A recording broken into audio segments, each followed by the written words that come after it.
Football fans, get ready. In just over a week, Brazil will take to the field for two highly anticipated World Cup warm-up friendlies against Japan and South Korea. And let me tell you, the team that coach Carlo Ancelotti is bringing has the potential to shake opponents to their core. These are not just warm-up games. They are a serious test for a Brazilian team determined to improve their formula ahead of the 2026 FIFA World Cup in North America. Now here's the burning question. Who will Ancelotti trust in his starting 11? And who will he keep as a substitute, waiting to make an impact from the bench? In today's video, we'll break down the likely lineup, discuss the big names missing, and reveal why this Brazil team could still look unstoppable. So don't skip out. Stay tuned until the very end. October sports in Brazil. Mark your calendars. On October 10th, 2025, Brazil will face South Korea. Then, on October 14th, 2025, they will face Japan. Both games will serve as important preparatory steps as the five-time world champions sharpen their weapons for the 2026 World Cup. Ancelotti officially announced his 26-man squad on October 1st, and, as always, the list is causing controversy in football circles. But before we get into the exciting names, let's talk about the bad news. Brazil will have to play these two matches without four of their biggest stars. Yes, you heard that right. Neymar Jr., Raphinha Diaz, Marquinhos, and Alisson Becker have all been left out of the squad. Neymar Jr. is still out of action after recovering from his latest injury setback, leaving fans wondering how long Brazil will be able to cope without their iconic playmaker. With Raphinha unavailable, Selecao is also missing one of their most reliable wingers. In defense, Marquinhos' absence creates a big void in terms of leadership and experience. And finally, perhaps most surprisingly, goalkeeper Alisson Becker will not be in the post due to injury, forcing Ancelotti to consider backup options.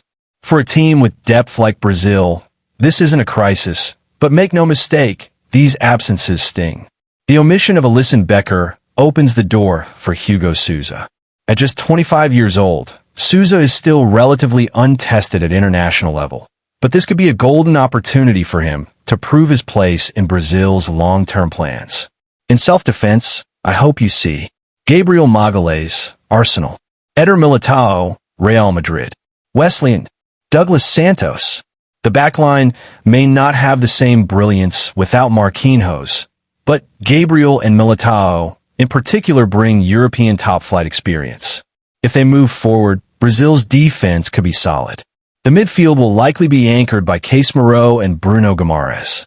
Despite some critics questioning his form at club level, Casemiro is still Brazil's midfield general. His presence ensures stability and leadership.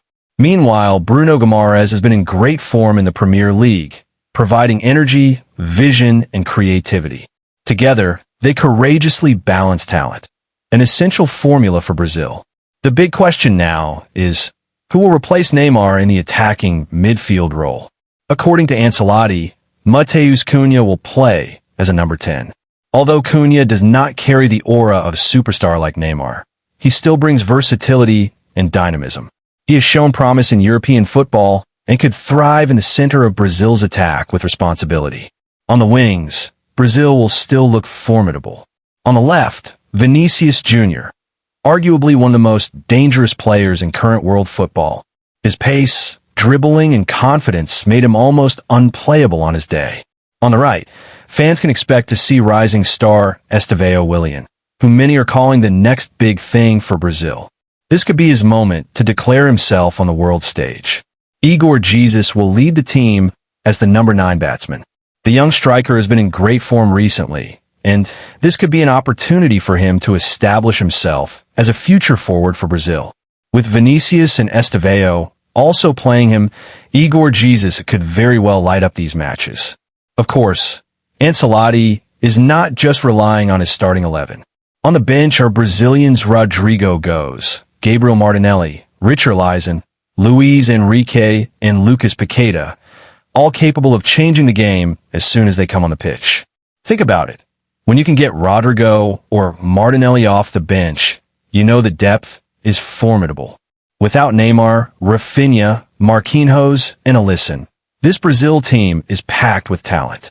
for South Korea and Japan, facing a team made up of Vinícius Jr, Casemiro, Bruno Guimarães, Rodrygo, and many more will be no small challenge.